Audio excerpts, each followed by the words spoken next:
To properly wear your graduation cap, gown, and hood, start by ensuring you're dressed in formal attire appropriate for the ceremony. The style of your gown will vary depending on your degree. Bachelor's gowns have open, pointed sleeves. Master's gowns have oblong sleeves, and doctoral gowns feature 3 velvet bars on each sleeve. When putting on your gown, slide your arms fully through the sleeves, ensuring it rests comfortably on your shoulders.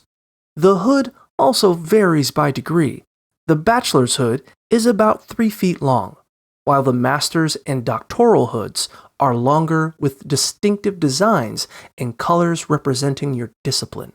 When wearing the hood, make sure the V section sits across your chest and turn the satin part outward for visibility. Lastly, for caps, bachelor's and master's graduates wear a mortarboard, while doctoral graduates wear a bonnet.